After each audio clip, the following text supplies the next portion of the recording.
ఈ ప్రాబ్లంలో ఏం చేసామో త్రీ రూట్స్ ఇచ్చాడు -1 2 alpha at the roots of the ఈ పాలినామియల్ క్యూబిక్ పాలినామియల్కి రూట్స్ అని చెప్పాడు కదా. దీని నుంచి ఆల్ఫా కనుక్కో అన్నాడు కదా. సో దాన్ని ఏం చేయాలి, ఇప్పుడు ఫస్ట్ ఇచ్చిన గివెన్ క్యూబిక్ ఈక్వేషన్ తీసుకుందాం.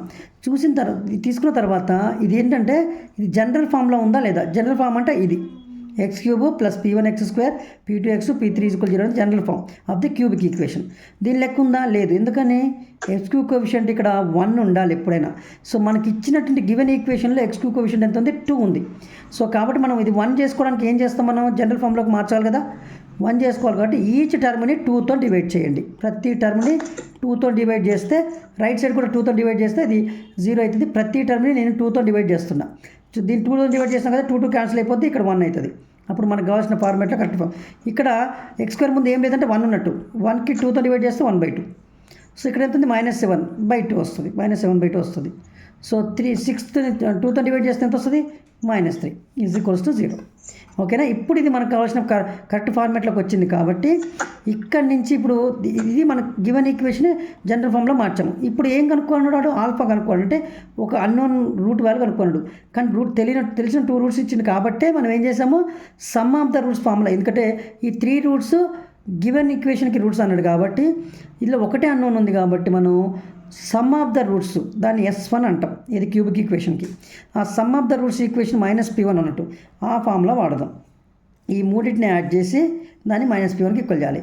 సో మనం ఇప్పుడు కంపారిజన్లో ఇది కంపారిజన్ చేసుకొని p1 పొజిషన్లో అంటే x² కోఎఫిషియంట్ ఏముంది ఇక్కడ, p1 కదా. p1 వాల్యూ ఏమవుతుంది, 1/2. సో మనం ఇక్కడ నుంచి మనం p1 వాల్యూ 1/2 అని ఐడెంటిఫై చేసి రాసుకోవాలి. ఎందుకని ఈ సమ్ ఆఫ్ ద రూట్స్ నుంచి ఫార్ములా యూజ్ చేస్తున్నా, ఎందుకంటే ఆల్ఫా కనుక్కోవడానికి. అది -p1 అని చెప్పా, p1 అవసరం ఉంది కాబట్టి దీనిని కంపేర్ చేసుకొని ఈ p1 x² కోఎఫిషియంట్ p1 కాబట్టి ఆ p1 వాల్యూ రాశాను. సో ఇక్కడ ఆ p1 వాల్యూ ఇక్కడ రాసుకుంటాను. ఈ రెండింటిని సింప్లిఫై చేసుకుంటే 1 వచ్చింది.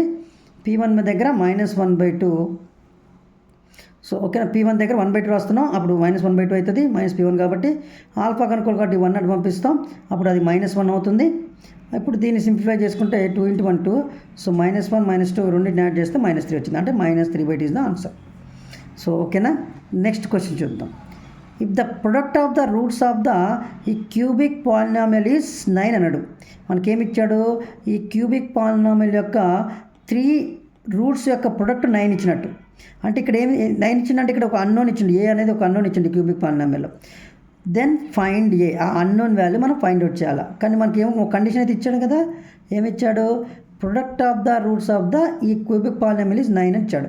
సో మనకు ఆల్రెడీ ఫార్ములా తెలుసు. ఫస్ట్ ఇచ్చిన గివెన్ ఈక్వేషన్ తీసుకుందాం.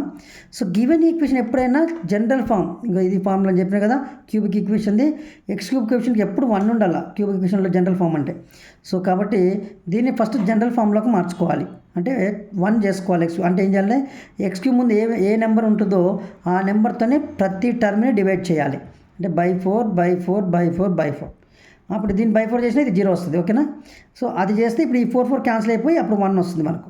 సో ఇప్పుడు 16/4 ఏమవుతుంది, 4 -9/4 ఏమవుతుంది, -9/4 -a/4. ఎందుకు చేసాము దీన్ని ఈ ఫార్మాట్లోకి, ఈ product of the roots formula ఈ జనరల్ ఫామ్లోకి మార్చుకున్న తర్వాతనే కంపేర్ చేసుకొని ఒక వాల్యూ అవసరం, దానికోసం చేశాను. సో ఇది ఓకే. ఇప్పుడు జనరల్ ఫామ్లోకి మార్చుకున్నాము. ఇప్పుడు మనకి దీన్ని ఈ జనరల్ ఫామ్ ఆఫ్ ది ఈ క్యూబిక్ పాలినామియల్తో కంపేర్ చేసుకోవాలి దీన్ని. ఓకేనా. ఇది రాసుకోవాలి, ఇక్కడ రాసుకోండి.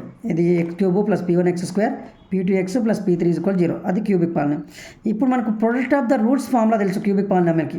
మనకు తెలుసు ఆల్ఫా బీటా గామా మనకు రూట్స్ అనుకుంటే, of the roots of the given equation అనుకుంటే ఇది క్యూబిక్ పాలినామియల్ కాబట్టి దానికి S3 అంటే ప్రొడక్ట్ ఆఫ్ ద రూట్స్ అన్నట్టు. ఇవి ఆల్ఫా బీటా గామా ఫార్ములా -p3కి equal.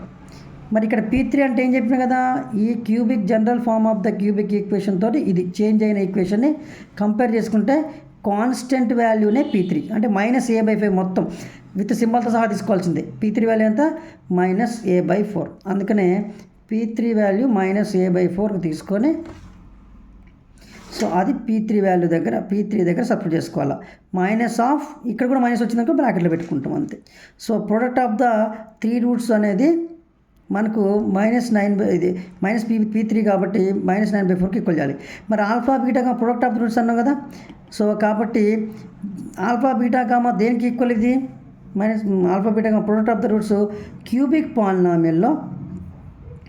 So alpha beta gamma value -P3కి ఈక్వల్ అని చెప్పాను. P3 వాల్యూను జనరల్ దీంతో కంపేర్ చేసుకుంటే P3 వచ్చింది. మనకి ఈ ఆల్ఫా బీటా గామా వాల్యూ 9 అని ఇచ్చాడు. ఆ 9 ఇక్కడ సబ్స్టిట్యూట్ చేశాడు అంతే. ప్రొడక్ట్ వాల్యూ ఇచ్చేసాడు కదా 9 -P3 దగ్గర -A/4 ఇది ఇక్కడ నుంచి నేను కంపేర్ చేసి చెప్పా P3 అని. ఓకేనా. ఇప్పుడు దీన్ని సింప్లిఫై చేసుకుంటారు. మైనస్ ఇంటూ మైనస్ ఏమైంది +A/4. ఇక్కడ +A/4 వచ్చింది. ఈ 4 అక్కడ పంపించేస్తే మనకి ఏ వచ్చేసినట్టు. A = 36. సో ఇక్కడ ఏం లేదు, ప్రొడక్ట్ వాల్యూ 9 కాబట్టి ఆ ప్రొడక్ట్ వాల్యూ ఫార్ములా -P3 దీన్ని ఇచ్చిన దాన్ని జనరల్ ఫార్ములాకి మార్చుకున్న తర్వాత ఇది P3 వాల్యూ అని ఐడెంటిఫై చేసి ఇక్కడ సబ్స్టిట్యూట్ చేసుకుంటే ఇక్కడ 9 ఇక్కడ A-A/4 సబ్స్టిట్యూట్ చేసుకుంటే మనకు ఏ వాల్యూ వస్తుంది. ఈ విధంగా సాల్వ్ చేయొచ్చు.